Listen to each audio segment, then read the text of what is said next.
പക്ഷേ മമതാ ബാനർജി ബംഗാൾ രാഷ്ട്രീയത്തിൽ നിന്ന് പരിപൂർണമായി മായ്ക്കപ്പെടുകയാണോ? കഴിഞ്ഞ ദിവസം അവർ വീട്ടിൽ വിളിച്ചു ചേർത്ത യോഗത്തിൽ വെറും 20 എം പിമാരാണ് പങ്കെടുത്തത്. 80-ൽ 20 എം പിമാർ. 60 പേർ എന്തുകൊണ്ട് പോയില്ല, എന്തുകൊണ്ട് പങ്കെടുത്തില്ല എന്നുള്ളത് വലിയ പരിഭ്രാന്തിയാണ് ഇപ്പോൾ സൃഷ്ടിക്കുന്നത്. BJP തൃണമൂലിനെ പിളർത്താനുള്ള ശ്രമത്തിൻ്റെ ഭാഗമായിട്ട് നമുക്കിതിനെ കാണാൻ പറ്റും.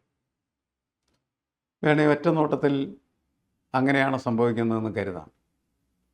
എന്തുകൊണ്ട് അങ്ങനെ സംഭവിക്കാൻ സാധ്യതയുണ്ട്?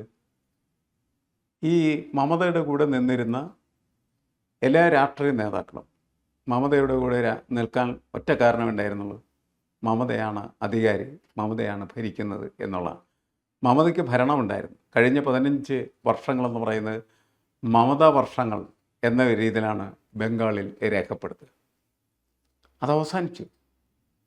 അതവസാനിച്ചെന്ന് പൂർണ്ണമായ ബോധ്യം വന്നതുകൊണ്ടാണ് ഈ 80 MLA-മാരിൽ 20 പേര് മാത്രം അവരുടെ പ്രമുഖനായിട്ടുള്ള നേതാവിനെ BJP-ക്കാർ വഴിയിലിട്ട് അടിച്ചത്. അതിൽ പ്രതിഷേധിക്കാനായിട്ട് തീരുമാനമെടുക്കാൻ വേണ്ടിയിട്ടാണ്, അല്ലെങ്കിൽ പ്രതിഷേധിക്കാനായിട്ട് വൻ സംവിധാനം ഉണ്ടാക്കാൻ വേണ്ടിയിട്ടാണ് മമത അവരെ വിളിച്ച് നിങ്ങൾ വരൂ, നമ്മളുടെ അഭിഷേക് ബാനർജിയും കല്യാൺ ബാനർജിയും അടിച്ചവർ തകർത്തിരിക്കുന്നു, നമുക്ക് തിരിച്ചടിക്കണം എന്ന് പറഞ്ഞു. പക്ഷേ ആ തീരുമാനമെടുക്കാൻ വേണ്ടിയിട്ട് മറ്റൊരു വന്നില്ല. വരാത്തത് എന്തുകൊണ്ടെന്ന് ചോദിച്ചാൽ ഞങ്ങളിനി മമതയുടെ കൂടെയില്ല എന്നതിൻ്റെ ആദ്യത്തെ സൂചനയായിട്ടത് വരുന്നു എന്നാണ് മനസ്സിലാക്കപ്പെടുന്നത്. പൂർണ്ണമായിട്ട് അങ്ങനെ സംഭവിക്കണം എന്നില്ല. തമിഴ്നാട്ടിൽ നമ്മൾ കണ്ടതല്ലേ, നിരവധി പേരല്ലേ പെട്ടെന്ന് തന്നെ മാറിപ്പോയത്. അങ്ങനെ മാറുന്ന ഒരു രാഷ്ട്രീയ കാലാവസ്ഥയിലാണ് ഇന്ത്യ. ബംഗാളും അങ്ങനെ ആയിരിക്കുന്നു. നോക്കൂ, സുവേന്ദു അധികാരി ആരായിരുന്നു? അയാൾ മമതാ ബാനർജിയുടെ വലങ്കൈയായിരുന്നു. എല്ലാ കാര്യങ്ങളും അയാൾ അറിഞ്ഞ് മാത്രമാണ് തൃണമൂൽ കോൺഗ്രസിനകത്ത് നടന്നിരുന്നത്. പക്ഷേ ഈ അഭിഷേക് ബാനർജിയെ ഉയർത്തിക്കൊണ്ടുവരാനായിട്ടുള്ള ശ്രമം മമത തുടർന്ന സമയത്താണ് തൻ്റെ കയ്യിലേക്കല്ല അധികാരം വരുന്നത്, തൻ്റെ കയ്യിലേക്കല്ല കസേര വരുന്നത് എന്ന് തിരിച്ചറിഞ്ഞ അധികാരി എന്തു ചെയ്തു? അത് ഉപേക്ഷിക്കുകയാണ് ചെയ്തു. മമത ഉപേക്ഷിച്ചു. അങ്ങനെ മമത ഉപേക്ഷിക്കുമ്പോൾ മമതയുടെ തന്ത്രങ്ങൾ തന്നെ കൃത്യമായിട്ട് മമതയ്ക്കെതിരെ തിരിച്ചു വെച്ചിട്ടാണ് അയാൾ എന്ത് ചെയ്യുന്നത്? മമതയെ തോൽപ്പിക്കുന്നത്. പശ്ചിമബംഗാളിൽ തൃണമൂൽ കോൺഗ്രസിന് അധികാരം നഷ്ടപ്പെട്ടു എന്ന് മാത്രമല്ല, അവരുടെ നെടുംതൂണായിരുന്ന മമതാ ബാനർജി പരാജയപ്പെട്ടു. തമിഴ്നാട്ടിൽ സ്റ്റാലിൻ പരാജയപ്പെട്ടു. കേരളത്തിൽ ഇടതുപക്ഷ ജനാധിപത്യത്തിനോട് പരാജയപ്പെട്ടു, വൻ പരാജയം. പക്ഷെ അപ്പോഴും അവരുടെ മുഖ്യമന്ത്രി പിണറായി വിജയൻ പരാജയപ്പെട്ടില്ല. ഈ 3 തെരഞ്ഞെടുപ്പിൽ ഒരു സവിശേഷത, 2 മുഖ്യമന്ത്രിമാർ പരാജയപ്പെട്ടു പോയത്. അങ്ങനെ പരാജയപ്പെട്ട മുഖ്യമന്ത്രിമാരിൽ ഒരാളാണ് മമതാ ബാനർജി. അവർ വിളിച്ചിട്ട് അവിടെ കൂടെ നിന്നവരെത്തിയില്ല എന്നുള്ളത് ആശങ്ക ഉളവാക്കുന്നത് എന്തുകൊണ്ടെന്ന് ചോദിച്ചാൽ, അവർ നാളെ വേണമെങ്കിൽ ഈ പാർട്ടി വിട്ടു പോവും എന്ന സന്ദേശം അതിനകത്തുണ്ട് എന്നുള്ളതാണ്. നമുക്കറിയില്ല അങ്ങനെ സംഭവിക്കില്ല എന്നുള്ള കാര്യം. എന്തായാലും ഇപ്പോൾ സംഭവിച്ചിരിക്കുന്നതാണ്. എന്തായാലും മമതയുടെ ഈ ഒരു പരാജയം എന്ന് പറയുന്നത് വല്ലാത്തൊരു പരാജയമാണ്. BJP കൃത്യമായിട്ടും അവിടെ പോളറൈസേഷൻ ഉപയോഗപ്പെടുത്തി. അതോടൊപ്പം തന്നെ TMCയുടെ 15 വർഷത്തിലുള്ള കുറേയധികം പോരായ്മകളെ ആളുകൾക്ക് മുമ്പിൽ കൃത്യമായിട്ട് അവതരിപ്പിക്കാനും അവർക്ക് സാധിച്ചു. അവിടെ മമത മതേതരത്വം വിട്ടുകൊണ്ട് വീണ്ടും മുസ്ലിം പോളറൈസേഷനിൽ പോയത് അവരുടെ ഒരു പരാജയത്തിൻ്റെ പ്രധാന കാരണങ്ങളിലൊന്നല്ലേ?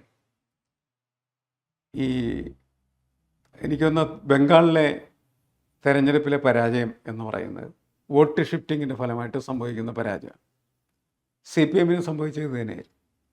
CPM-നൊപ്പം നിന്നിരുന്ന വലിയ ഒരാൾക്കൂട്ടം നന്ദിഗ്രാം വിഷയമൊക്കെ ഉയർന്നു വന്നപ്പോൾ അല്ലേ, അതെ, അവിടെ കലാപം നടത്തുകയും ആ കലാപത്തിൻ്റെ ഫലമായിട്ട് അവർ പോവുകയും ചെയ്തു. പല ആളുകളും രക്തസാക്ഷികളായി.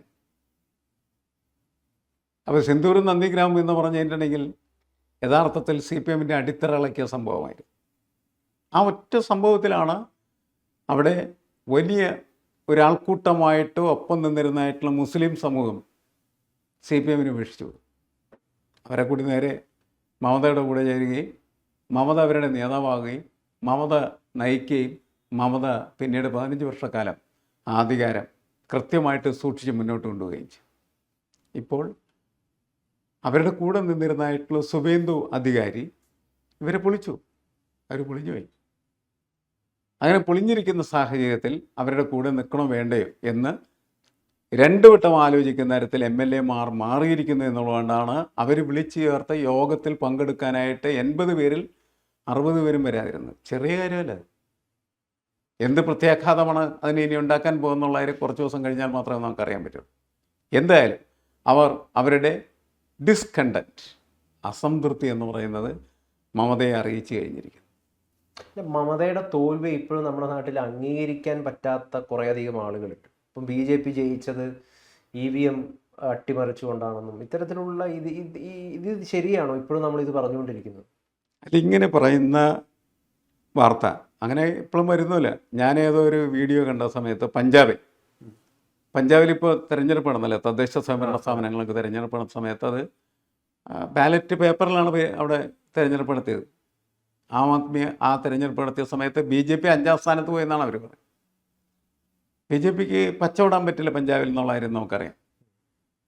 അതിൻ്റെ കാരണം ഇതാണ് എന്ന് പറയുന്നതിൽ കഥയില്ലെന്നാണ് ഞാൻ പറഞ്ഞത്. അവരങ്ങനെ പറയുന്നു എന്ന് മാത്രമേ.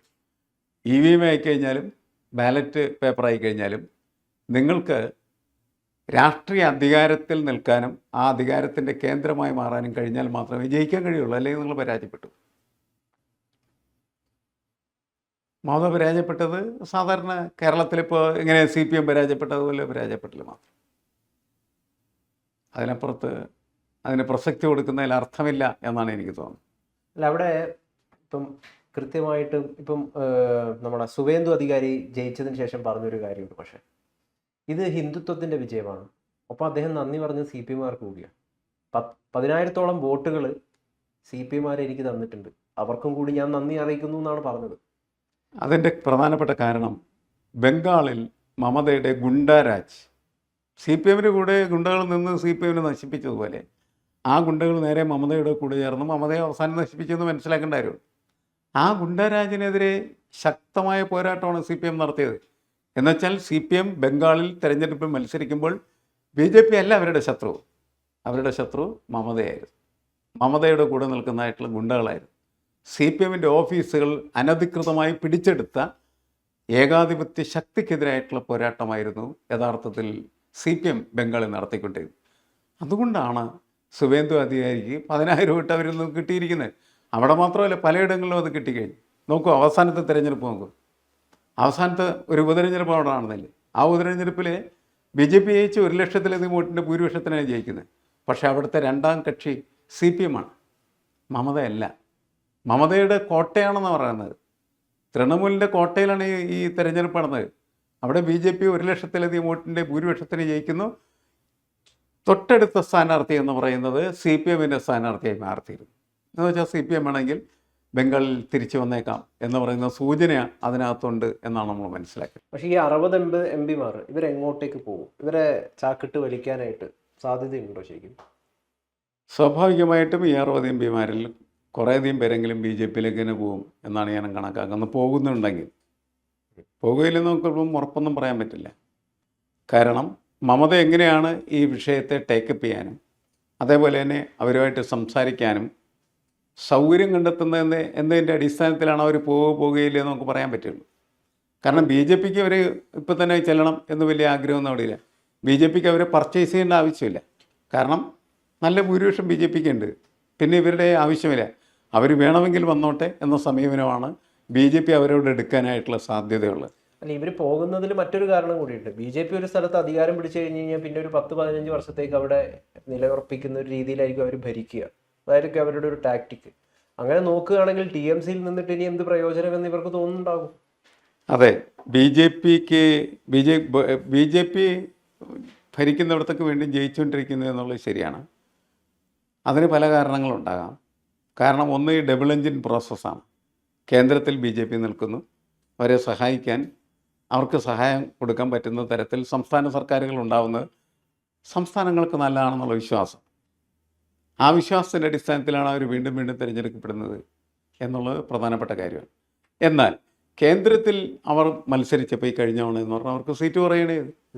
മോദിയുടെ ഭൂരിപക്ഷം തന്നെ എന്ന് പറയുന്നത് 3,00,000-ൽ നിന്ന് 1,00,000-ൽ ചെല്ലാനൊക്കെ ആയിട്ട് കുറഞ്ഞുപോയി. BJP-യുടെ തിരിച്ചടിയുടെ കാലമായിരുന്നു ശരിക്കും. അത് മനസ്സിലാക്കിയിട്ടാണ് പിന്നീട് BJP എല്ലാ സംസ്ഥാനത്തും നടത്ത തെരഞ്ഞെടുപ്പുകളിൽ അവരെ അതിശക്തമായിട്ട് ഇടപെടുകയും അവരിത് പിടിക്കുകയാണ് ചെയ്യുന്നത്. അങ്ങനെയാണല്ലോ ബീഹാർ പിടിച്ചെടുത്തു.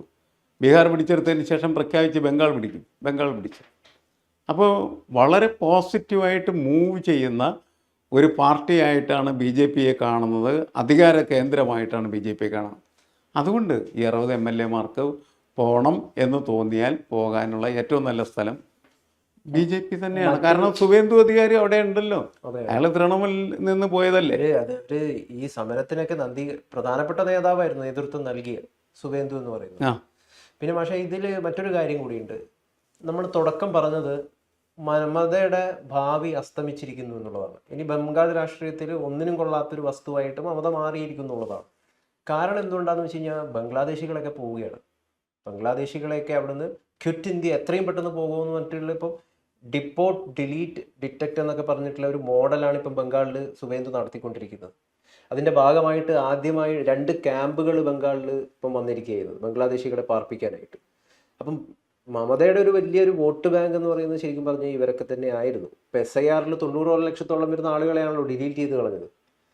അതൊക്കെ ഡിലീറ്റ് ചെയ്തതിൻ്റെ ഒരു പശ്ചാത്തലത്തിൽ കൂടിയാണല്ലോ BJP വിജയിക്കുന്നതും TMC തോൽക്കുന്നതും. അപ്പം ഇവരൊക്കെ പോയി കഴിഞ്ഞ് കഴിഞ്ഞാൽ പിന്നെ ഈ മമതയ്ക്ക് എന്താണ് പ്രാധാന്യം എന്ന് തോന്നുമല്ലോ.